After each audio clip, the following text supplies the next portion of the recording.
Hello and welcome to a game between SlayerSBoxeR and TSLSangHo. Boxer will be playing as the blue Terran player at the 3 o'clock position, and SangHo will be playing as the red Protoss player at the 9 o'clock position. This map is Lost Temple, and this is a really good map and an even better spawning location because this will allow both players to have a freedom that they would normally not have if they spawn closer to each other, and it looks like both players will be opening pretty normal with the barracks as well as the gateway. I can't wait for this match to get underway as I've seen it once and man, it was really good. Some very creative plays from both players. Awesome micro, just absolutely superb. If I could play as 10% of what these players can do on a bad day, I would be so happy.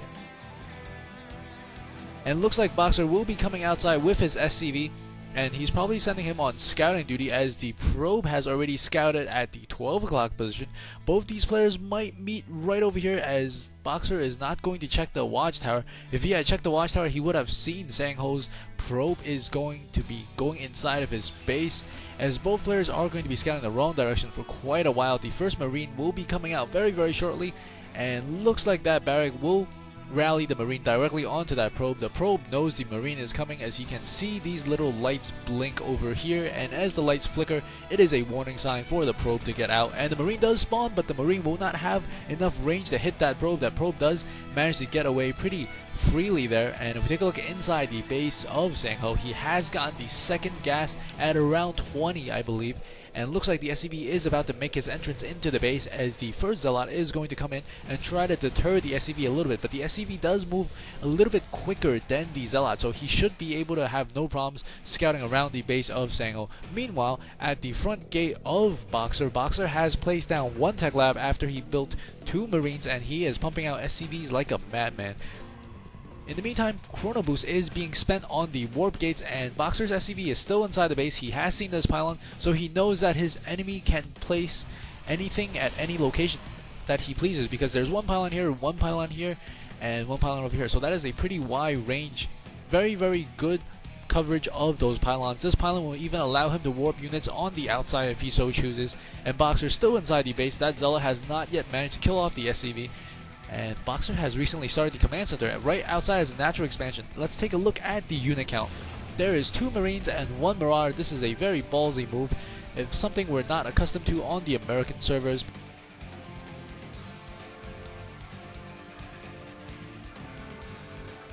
And we can see that there is going to be a reactor attached to the second barracks, and a third barracks is being constructed at the same time. Marines and Marauder chasing those probes away, and the probe is trying to sneak back around, and the Marine Marauder is ready for it should he decide to come there. There's a probe and a Zealot on the other side of the map.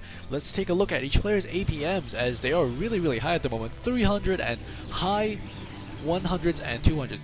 That is a lot of APM, and both players don't even have 50 population just yet. It looks like he will be transferring about 5 SCVs to the newly built base, and this probe did manage to skip past the 2 Marines and 1 Marauder, and he will be able to see that his opponent does have 1 tech lab, 1 reactor, and 1 newly constructed barracks. With 4 sentries, he will be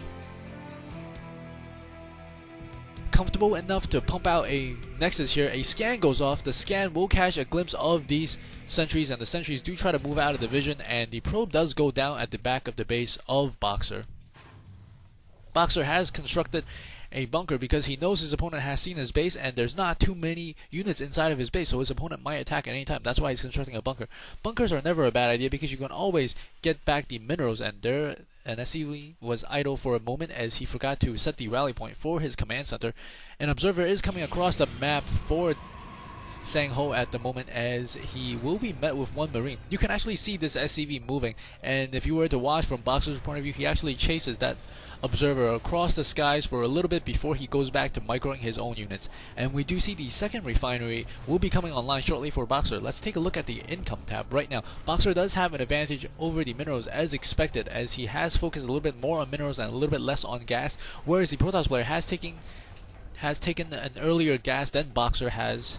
The factory is going to be complete, and the starport will be starting right now as the reactor is being built for the factory. The reactor could get attached to the starport very quickly, as the factory is probably not going to be heavily used because Boxer does favor the Marine Marauder and Medevac drop. He is really, really good with that micro, and we've also seen him do some tank drops on high ledges. Perhaps we'll be seeing some of that in this game. Another observer coming across the middle. There's one observer right at the choke outside Boxer's base. A secondary observer coming over here.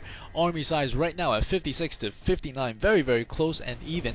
If we take a look at the army sizes, we see 37 SCVs versus 36 probes, and we see 14 Marines and 4 Marauders, whereas the Protoss does have a little bit lesser units, but neither player are attacking. Both players are macroing up very, very well.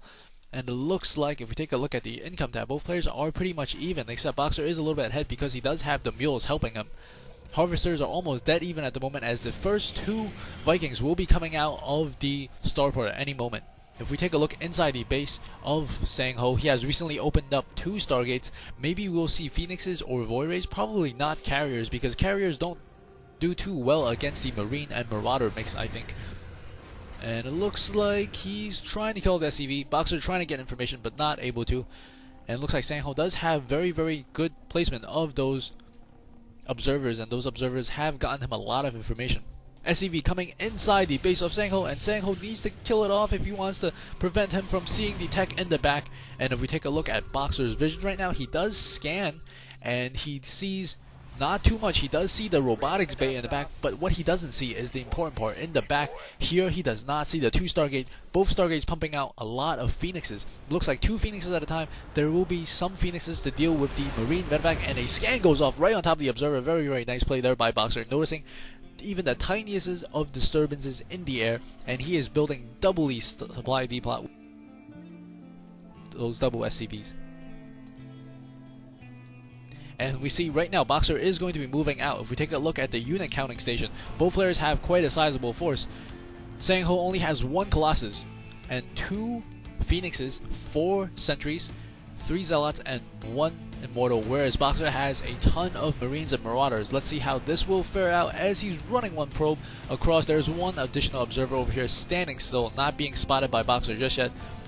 And SangHo is getting a lot more of the ground infantry unit Zealots. Zealots are very, very useful, and they're relatively cheap for their cost because they are very good in close range. And if we take a look, they do not yet have the charge upgrade, and we do see the thermal lance as well as the +1 air weapon is being upgraded, as well as the concussive shell and the +1 ground infantry weapon for Boxer. And Boxer is also going to be grabbing his 3rd base at the gold expansion right now, and he will be turning that into an orbital command. So both players are still massing up, waiting for that right amount of units. I have a feeling that SangHo does know he will be facing the MMM ball with the Vikings because he has seen the starport go down, but I don't believe Boxer has yet seen these Phoenixes.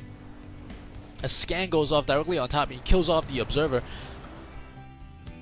and there is a lot of Vikings, and looks like 2 Medevacs, and the Colossus is moving out. The Colossus is very deceptive. Even though he has most of his forces over here, it is deceptively small. That Marine was able to spot the 2 Colossi, but there's an additional Colossus over here, and there looks like there's about 6 or so Phoenixes, and additional Phoenixes are on the way. And Boxer is going to move that Marine back and forth. And if we take a look at what's happening on the field, the army size at 123 to 131. Both players still very close. Slight advantage for Boxer as he does have a lot of barracks. If we take a look inside his base, he does have 5 barracks, it looks like. 4 of them with tech labs, 1 of them with reactor, and he also has 2 starports, 1 of them with a reactor, 1 of them without.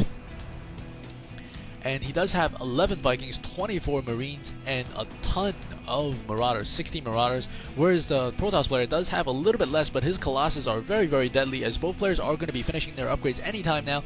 Boxer will also be getting his +1 armor upgrade for his infantry unit. He looks like he's about to move out, as this factory can be used for scouting.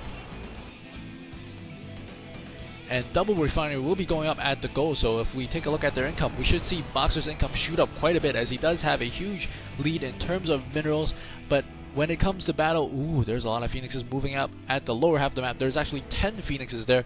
Those Phoenixes moving back and forth. I don't think Boxer's seen it just yet. He scans, he does see the army of the Protoss player. He wants to engage, and the Vikings are going to try to come in here and snipe off the Colossus. And the Phoenixes will be in place. The Phoenixes are going to start shooting at the Vikings, and a lot of the Vikings are going down. The Phoenixes are going down as well. Colossus keeping the Marauder ball back, and now it's Viking versus Phoenix. We can see the Phoenix and Vikings going down very quickly. The Viking going down even quicker. And all the Vikings are down. Most of the Phoenix have survived that battle. Boxer has taken a huge hit.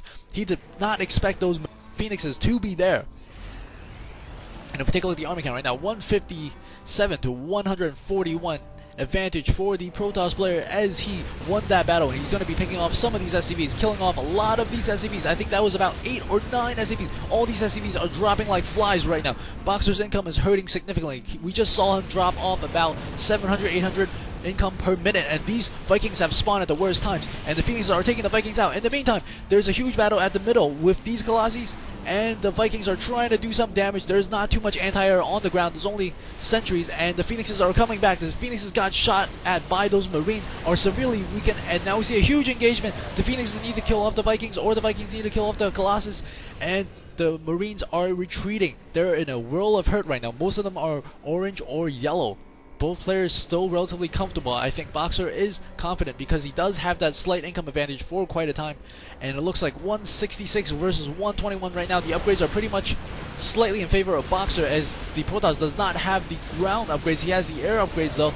And there are 2, 3, 4, 5, 6 very good force fields, forcing those Marines and Marauders to disengage. Does not have the range to hit the Colossus, and the Colossus are absolutely cleaning house on these Marines and Marauders. Phoenixes are flying to the back. There are no more Vikings to stop these Colossus. Colossus are unstoppable, pushing inside the base of Boxer. Boxer is retreating full speed ahead with just 2 Marauders and 2 additional Marauders responding. But none of these Colossus have died. Ooh, 1 Colossus has finally gone down. 4 more Colossus left against not so many Marauders, and I think Boxer would have to call GG here. What a creative play from SangHo. Absolutely great and superb control. Hope you guys enjoy that. Game number 2 will be coming very shortly. Thanks for listening, and if you like what you see, please do subscribe, and I'll see you guys at the next game.